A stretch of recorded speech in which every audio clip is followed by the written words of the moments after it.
৪৯তম বিশেষ বিসিএস পরীক্ষা আগামী ১০ অক্টোবর অনুষ্ঠিত হবে। এবার ৩ লাখেরও বেশি প্রার্থী পরীক্ষায় অংশগ্রহণ করবেন। ইতোমধ্যে ওয়েবসাইটে পরীক্ষার প্রবেশপত্র প্রকাশ করা হয়েছে।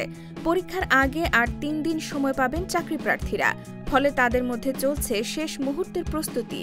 তাদের এখন দরকার কৌশলী প্রস্তুতি ও সুনির্দিষ্ট পরিকল্পনা।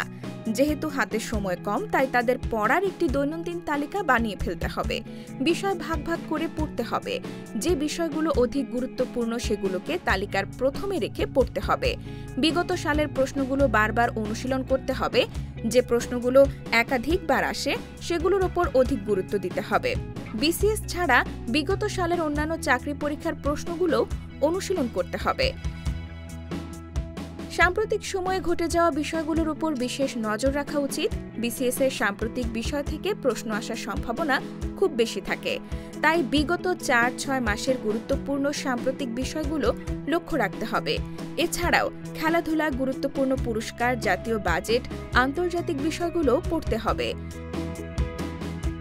গণিতের ক্ষেত্রে অনুশীলন করা খুবই জরুরি। এর সঙ্গে নিয়ম ও পদ্ধতিগুলো বারবার চোখ বুলিয়ে নিতে হবে। সম্ভব হলে সব তালিকা আকারে একটি কাগজে সাজিয়ে লিখে রাখতে হবে। বাংলা বা ইংরেজির ক্ষেত্রেও ব্যাকরণ অংশগুলো অনুশীলন করতে হবে। নিজ নিজ বিষয় ভিত্তিক, অর্থাৎ অনার্সে অধ্যয়নকৃত বিষয় অংশের ওপরেও বিশেষ গুরুত্ব দিতে হবে। সিলেবাস অনুযায়ী যতটা সম্ভব গুরুত্বপূর্ণ বিষয়গুলোতে চোখ বুলিয়ে নিতে হবে। কোনো বড় প্রশ্ন বা বিশ্লেষণমূলক প্রশ্ন এখন মুখস্থ করে সময় নষ্ট করা যাবে না। সম্ভব হলে মডেল টেস্ট দিতে হবে। এতে নিজের দুর্বল দিক খুব সহজেই খুঁজে বের করা যায়।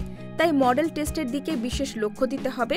বর্তমানে অফলাইনের পাশাপাশি অনলাইন অনেক প্ল্যাটফর্মে মডেল টেস্ট দেওয়া যায় খুব সহজেই।